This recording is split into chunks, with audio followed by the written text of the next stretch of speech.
ando perdida ya a esta hora de la tarde, señor director, perdóneme. Continuamos acá en Multiversos, 18:05 minutitos. Hemos estado hablando de historia mapuche, hemos estado hablando también de física, química. Queremos hablar de política internacional, todo lo relacionado a relaciones bilaterales entre Chile y nuestros hermanos y vecinos Argentina. Nos acompaña Juan Eduardo Mendoza, profesor del Departamento de Historia de la Universidad de Concepción y coordinador académico del Diplomado en Análisis en Inteligencia Político-Estratégica. Profesor, un gusto que nos pueda acompañar esta tarde. Muchas gracias, Connie, muchas gracias por la invitación. Importante temática, toda la relación entre Chile y Argentina, todo lo que ha habido también con las Fuerzas Armadas de Chile que desplegaron un submarino, aviones de combate y buques en el Estrecho de Magallanes. Ponernos un poquito en contexto, uno espera y busca que las relaciones entre vecinos sean lo más cordial posible, pero la historia nos ha demostrado en otros países que no es así. La relación entre Chile y Argentina, ¿cuál es la base y en qué nos encontramos este 2024? A ver, la relación entre Chile y Argentina son relaciones estratégicas. Piensa tú que tenemos la tercera frontera más grande, más larga, ¿verdad?, del mundo. Ya la primera entre Estados Unidos, Canadá, Rusia, Kazajistán, y la tercera somos nosotros, 5.700 kilómetros, por lo cual es factible, ¿verdad?, que tengamos algunas diferencias territoriales, y lo hemos tenido, pero en forma cíclica. No hay que centrarse solamente en los periodos de crisis, también hemos tenido buenos periodos, digamos, de relación con Argentina. Pero claramente, como tú estabas haciendo mención, en estos días estamos pasando por una situación muy baja, ¿verdad?, en nuestras relaciones, y se ha recordado también que conjunto con la firma del Tratado de Paz y Amistad, que cumplía 40 años el 29 de noviembre, estuvimos hace 46 años, el año 78, al borde de una guerra. Sí. Es más, a 2 horas de una guerra, a minutos de una guerra, porque la Fuerza Naval Argentina estaba ya desplegando sus unidades en contra de Chile, y Chile, ¿verdad?, salió al mar a encontrarse con la escuadra argentina con la orden de hundir cualquier barco adversario en aguas territoriales chilenas. Incluso el mensaje, para que tú sepas, generalmente se hacen códigos secretos, se hacen claves, se hizo en español, para que lo escuchara claramente la contraparte de que a eso iba. Relacionado a eso mismo, estamos hablando hace 46 años atrás, sí, el tratado de 40 años, vemos guerras en otras partes del mundo. Uno dice, oye, en pleno siglo XXI, estamos en 2024, ¿es posible llegar a instancias de ese tipo, a lo que ocurrió esos años? ¿Cómo ha sido también, no sé, en los últimos 20 años la relación Chile-Argentina? Tenemos Paso Pichachén, aquí mismo en la región del Biobío, que están potenciando el trabajo mancomunado entre la provincia de Neuquén, la región del Biobío, que nos beneficia un montón entre lo turístico, lo económico y tantas otras áreas. Actualmente, ¿cómo van esas relaciones? Pensando que también lo que pasa en grandes potencias como Estados Unidos, China, impacta también en nosotros. Por supuesto, y más en una zona estratégica como el Estrecho Magallanes, que tiene un valor geoestratégico muy relevante para el comercio internacional, que piensa que es donde se mueve la principal carga de la economía. Sí. Y quien controla la economía y el comercio internacional tiene un control importante sobre el poder mundial. Bueno, pero yendo al tema, ¿verdad?, de la guerra es el fenómeno humano, cultural, más repetido, ¿verdad?, a lo largo de nuestra historia, ya, pero debemos destacar que en el caso de América Latina, después del siglo XIX, que fueron varias guerras, como la Guerra de la Triple Alianza, la Guerra del Pacífico, el siglo XX no estuvo lleno de guerra, al contrario, fue un continente bastante pacífico en guerras interestatales. Ya tenemos la Guerra del Chaco, la Guerra del Perú-Ecuador, ya, bueno, la Guerra de las Malvinas en 1982, sí, que hay un poco de capa. Y sí tuvimos bastantes crisis, por ejemplo, en el caso de Chile en los años 75 con el Perú y el año 78 con Argentina. Pero hay que destacar que si en el 78 comenzó la crisis, comenzó en enero, cuando Argentina declaró insanablemente nulo el fallo, y ahí comenzó una movilización militar, la última movilización militar más importante que ha hecho Chile hasta la época, que fue además de carácter secreto, a diferencia de Argentina, que fue más visible y público. Acá se hizo en forma secreta, ¿ya?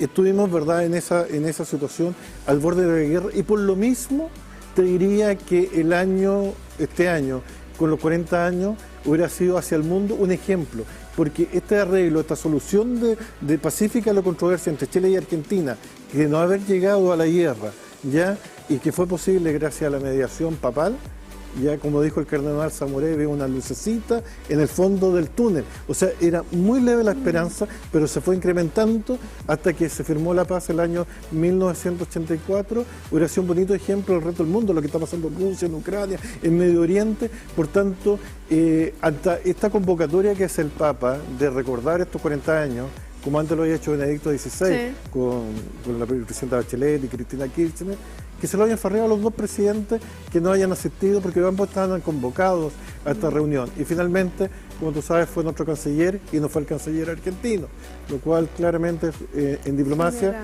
tiene una señal. Sí, profesor, tome su agüita aquí, muchas se gracias. la paso. Estábamos conversando fuera de cámara. Sí, porque, claro, quizá uno es muy ingenua, porque de los últimos encuentros o desacuerdos, Chile, La Haya con Bolivia, claro, terminamos de manera diplomática, y las relaciones diplomáticas y lo importante es llevarse bien con los vecinos. O sea, yo creo que uno viva en casa, en departamento, lo ideal es tener las buenas relaciones con quienes nos rodean. Dicho eso, esto viene como política de Estado, no de un gobierno de turno, pero sí me imagino que agudiza estas situaciones con las administraciones que pueden haber en uno u otro país. Y me voy al lado de Argentina, entendiendo con un presidente bien espontáneo, que ha dicho varias cosas en diferentes contextos, por ejemplo, de nuestro presidente. ¿Eso genera ese roce o finalmente esto va más allá de las personas que están de turno? Mira, en diplomacia y en política exterior debe ir más allá de las personas. Los presidentes, como jefes de Estado, son representantes del Estado. Entonces, ambos presidentes debieron haber puesto más de su parte para poder asistir, y esta justificación de que ocurrió en el G20 una discrepancia infantil. Pero también te quiero señalar que en Punta Arenas, el día 29, se puso una placa ya recordando lo que había sido este episodio, con la presencia también de autoridad argentina. Y el día 29, en este mismo lugar donde yo te decía que se iban a encontrar las dos escuadras, se encontraron dos naves, una chilena y una argentina. En la nave chilena iba personal de la embajada chilena, y en la nave argentina iba nuestro embajador en Argentina, el embajador Viragallo, ¿ya? Y otras autoridades que hicieron este encuentro ya en la zona del Canal Beagle, lo cual también es significativo. Por eso te digo, el Tratado de 1984 fue importante porque fue una piedra angular que hizo un antes y un después. No solamente evitó una guerra, sino que generó las condiciones para que ambos países pudieran cooperar en paz, en materia económica, en materia política y sobre todo en el tema de materia de seguridad.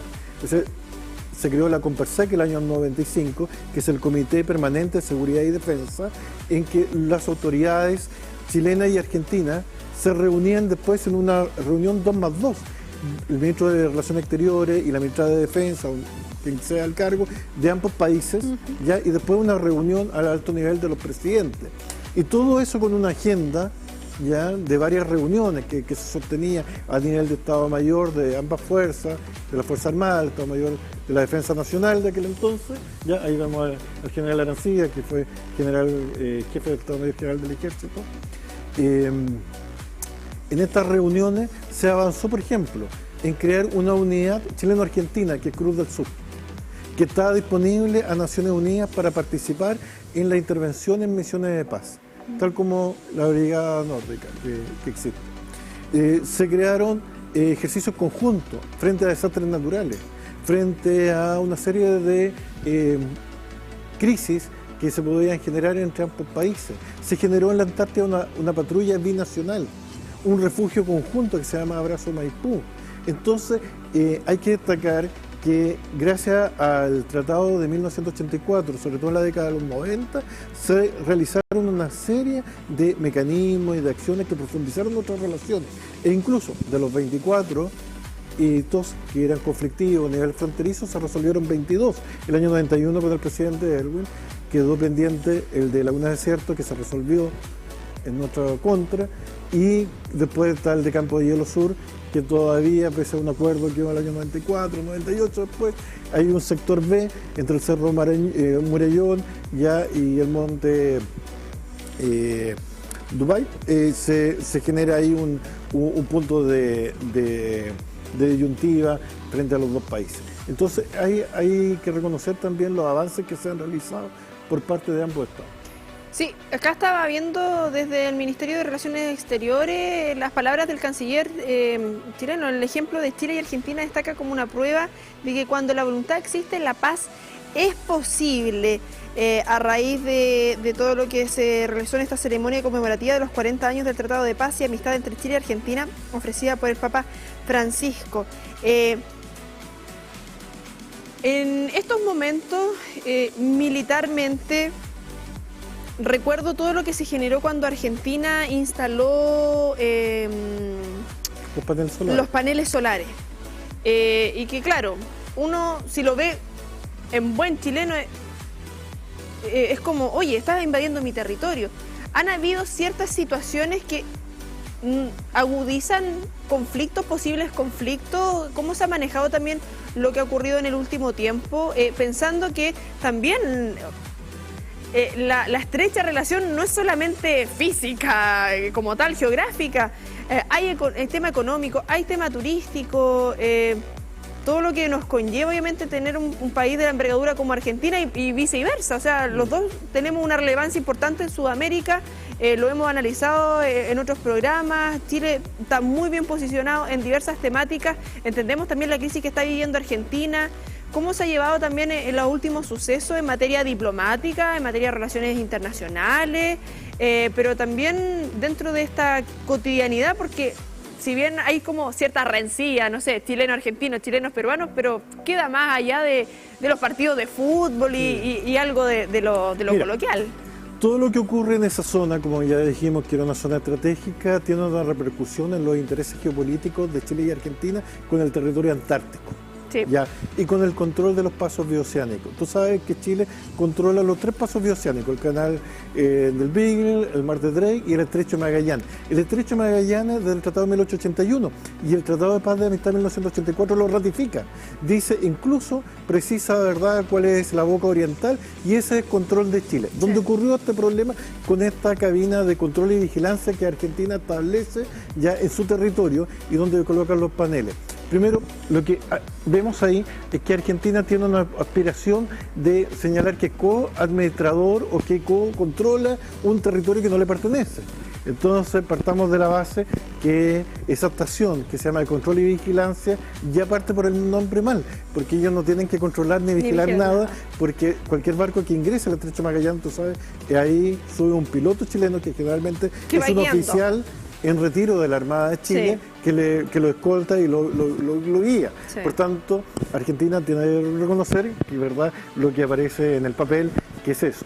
Y lo otro, con respecto a lo que te señalaba de la Antártica, hay hoy día un enfrentamiento, por así decirlo, una competencia geopolítica en cuál va a ser el hub logístico que está mejor posicionado para convertirse en el centro, plataforma logística para la Antártida.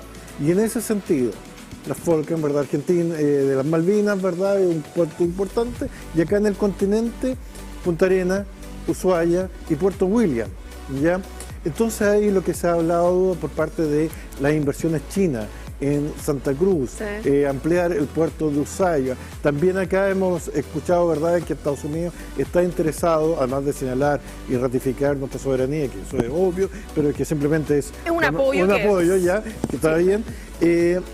También hay un deseo de invertir ya en la infraestructura en Puerto William, en Punta Arenas, porque piensa que ahí se está transformando en una zona muy rica en lo que es hidrógeno verde. Sí. Yo estuve el año pasado en Punta Arenas, hoy día en donde se veían campos, ¿verdad?, o la llanura, ¿verdad?, con ovejas. Ahora tú encuentras esto de energía eólica, ¿ya? Y le sale muy a cuenta a la gente que está allá. Entonces está cambiando el paisaje y eso en un corto tiempo uno hace perspectiva, uno dice ya. No piensa en el día a día, sino en 5 años más, en 10 años más, en 15 años más, ¿qué va a pasar? Entonces ahí están los intereses de China y de Estados Unidos también en el sector, ¿ya? Y por supuesto ahí lo que hemos conversado, ¿verdad? Estados Unidos vende armas a Argentina, China ofrece también apoyo económico, Boric invita al presidente chino a la Antártida, también hace con Naciones Unidas. Entonces tenemos que jugar unas cartas de lo que sabemos va a pasar tarde o temprano, no porque nosotros queramos o no, que va a hacer que el sistema antártico, que está regulado con un tratado, va nuevamente, ¿verdad?, a no revisarse, pero ¿reestructurarse? Termina, ¿verdad?, esa veda que hay hasta el 2049, donde pueden surgir entonces nuevos intereses. Ya ven que Rusia ha señalado que ha encontrado recursos económicos que está dispuesto a explotarlo. Entonces, bueno, frente a eso tenemos que tener una posición de Estado, una visión económica y no esperar que el problema estalle empezar el 2048 a verlo, sino que verlo con anticipación. Para ir complementando esta conversación, queremos saber qué opina nuestro vecino argentino, el periodista del canal argentino Todo Noticias, Franco Mercuriali. Tenemos una declaración de él también de cómo ha sido abordado en los medios allá en nuestro hermano vecino. Bueno, pensando en las relaciones entre Argentina y Chile, se viene una cumbre del Mercosur muy interesante para ver cómo quedó la situación entre el presidente argentino y el presidente de Chile después de lo ocurrido puntualmente en la última cumbre, ¿no?, en el último encuentro con tanta atención y que terminó con la decisión del gobierno argentino de no enviar ni siquiera al canciller al evento convocado por el Papa Francisco. Pero mirando hacia adelante, probablemente en la cumbre lo que veamos es una mayor tensión entre Milei y Lula por las diferencias de proyectos políticos que entre el propio Boric y Milei, porque si lo piensan, las ideas de Milei respecto a los acuerdos de libre comercio pueden estar más cerca de lo que es Chile hoy que de lo que en realidad le puede ofrecer Brasil a la Argentina hoy. Con lo cual me parece que las miradas van a estar puestas más en el encuentro o las diferencias entre Lula y Milei que con Chile, producto de esta postura hacia la que va Argentina y el gobierno de Milei de intentar cerrar acuerdos de libre comercio con otros países, con el Mercosur o tal vez sin el Mercosur. Si bien es una realidad que la Argentina y Chile históricamente no han tenido las mejores relaciones entre los países sudamericanos, lo cierto es que lo que sucedió hace pocos días entre los presidentes de Argentina y Chile, Milei y Boric, realmente se puede calificar tan solo como un bochorno. En una fecha realmente importante, a los 40 años de un tratado de paz entre las dos naciones que estuvieron al borde de una guerra, pusieron por delante y por encima de este hecho algo que yo creo que se puede calificar como cuestiones personales, no cuestiones de Estado, y realmente eso creo que pone de manifiesto la falta de profesionalismo que tienen ambos mandatarios. Tal vez los cargos que ocupan están por encima de sus posibilidades y ponen de relieve diferencias, repito, de nivel personal y no razones de Estado, creyendo que sus egos son más importantes que sus países.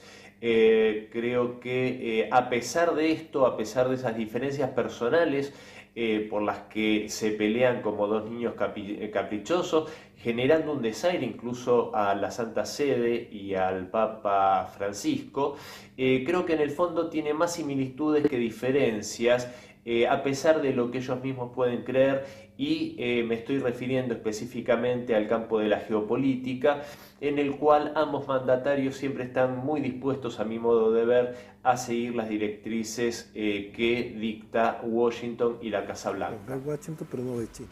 Ahí estábamos escuchando también al analista internacional argentino, Cristian Lamesa. Bueno, necesario también ver la visión de cómo están desde Argentina visualizando toda esta temática. Por supuesto, bueno, ahí también estás viendo imágenes de lo que fue los preparativos a uno y otro lado de la frontera. He desarrollado trabajo con testimonios de los veteranos del 78, como se hacen llamar, porque ellos sintieron que estuvieron tan cerca de la guerra que como se lo hubieran vivido, ya. Y la verdad que es muy emotivo, porque ellos en algún momento tuvieron que incluso que firmar un testamento y despedirse de su familia. O sea, hay de chicos muy jóvenes con cripto que decía, te crío madre, a lo que venga ahora y Dios dirá, y esperamos acá las circunstancias que puedan pasar. Entonces se vieron momentos a ambos lados de la frontera, porque también en el caso argentino los soldados con criptos que estaban al otro lado tampoco eran de la zona, eran de Córdoba, eran de Buenos Aires, y muchos de ellos no estaban adaptados a lo que era el clima, un clima que tú sabes que es bastante hostil. Entonces por lo mismo, porque pocas veces se puede decir que una negociación internacional puede terminar en forma exitosa, que es la paz. Tal vez una paz débil inicialmente, pero que después se fortaleciendo en los años 90 ya, y una serie de otras acciones.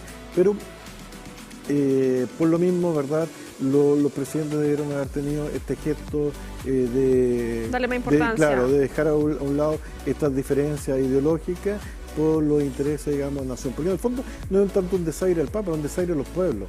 Porque imagínate lo que hubiera sido una guerra. Se calcula que en la primera oleada de una ofensiva argentina hubieran muerto 20.000 soldados argentinos. Y una cantidad similar a lo que eran los defensores. Porque siempre el que ataca necesita una ventaja de 3 a 4 sobre el que defiende y que elige el terreno para defender. Entonces, hubiera sido además de la pérdida económica, de la destrucción de infraestructura en nuestras ciudades, todo eso está involucrado. Y fíjate que yo esto lo veo en clases con los alumnos en un curso que tengo electivo, y ellos no saben de esto, estas imágenes son para ellos nuevas, ¿ya?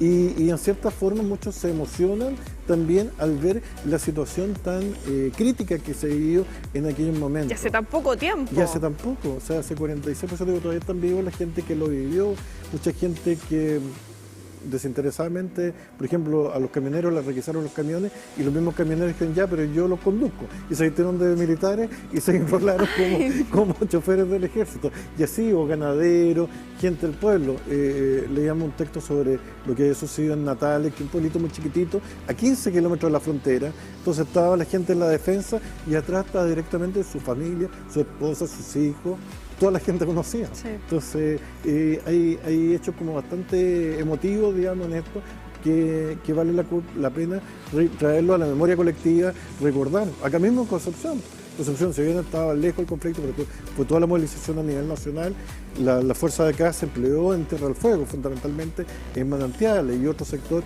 en Monte Aymon, que era la primera línea. ¿Ya? Entonces hay muchos penquistas también acá, que también son veteranos del 78, que también vivieron, así que si quieres podemos hacer un programa especial ahí para recordar. Mira, esos son las trincheras, y lo que tú veías era donde iba un vehículo con un cañón sin retroceso, que se ocultaba ahí, salía, disparaba y luego volvía a esa posición. Todo eso yo lo recorrí el año pasado. Ya son 3 líneas de defensa, donde había con Low, con... ¿Esto en qué época fue? Esto es el 78, pero entre el 78 y el 84, que se firma el tratado. No, pero la época del año, el frío, el calor, en invierno estaban todos tapados de nieve. Es por eso. Y mucha gente que nunca había vivido un invierno en nieve. Ahí estoy con el historiador Francisco Sánchez, que ha escrito harto sobre el tema de estos testimonios, y estamos en estas casamatas que yo te cuento, ya que todavía están construidas, y después de estas 3 líneas estaba el puesto mando que se llamaba Monte Sacrificio, y se llamaba así porque después de eso ya no había nada más. Ya la ciudad de Punta Arenas quedaba... Profe, estamos hablando harto años atrás, no tanto, pero en la 46. Tecnología sí, pero la tecnología en los últimos años ha avanzado mucho más. Poniéndolo en el contexto social, como señalaba, estas cartas, estas despedidas, que claro, si esto llegara a ocurrir en la actualidad, oye, un WhatsApp, un mensaje de audio, un video, hay otro tipo de conectividad. A propósito de eso, para ellos era muy motivante las cartas a la familia, incluso los niños de los colegios Punta Arenas le mandaron para Navidad dibujos, mensajes, el apoyo moral, era muy importante, y en un momento el correo fue malo. Entonces, es lo que se le ocurrió a un comandante, con las grabadoras, grababan los mensajes en un cassette. Esos cassettes llegaban a la familia los escuchaba y grababa la respuesta, y después venía viajaba el cassette de vuelta a Punta Arenas o Tierra del Fuego, y ahí en una radio volvían a escuchar. Entonces esa era el WhatsApp de la época. El mensaje de audio que uno pero se demoraba bastante en llegar, y eso increíble como a ellos le levantaba el ánimo. Pero ellos siempre señalaban que estuvieron siempre con la moral muy alta, Y las conversaciones que yo he tenido con ellos... Militarmente, ¿cómo estábamos posicionados en ese año? ¿Teníamos un buen equipamiento, me imagino? El año 78 sí no, porque teníamos ciertas restricciones y muchos de nuestros armamentos estaban en el norte por la crisis del 75. Pero hay que ver cómo la situación fue evolucionando entre el 78 y el 84. Entre medio, Argentina va a una guerra con los ingleses en las Malvinas, ¿ya? Pero en lo que es la cantidad de unidades y el equipo, se incrementa considerablemente. O sea, digo, el 78 en tanque, habían 8 tanques en Punta Arenas, para después habían 90 tanques en el año 84. Bueno. Y en Natal es lo mismo, es una gran cantidad, entonces se incrementa considerablemente la defensa, y eso es muy importante porque la paz también se logra con un elemento que a veces olvidamos, que es la disuasión. La disuasión no es presentarse como un agresivo, pero sí disuadir a quien quiera atacarme, que el costo va a ser alto. Entonces ya para el año 84 las posiciones defensivas chilenas estaban en tan pie que yo creo que los argentinos sabían que la situación era compleja. Bueno, eso sirve hasta en las relaciones interpersonales. Profesor, un gusto que nos hayas podido acompañar.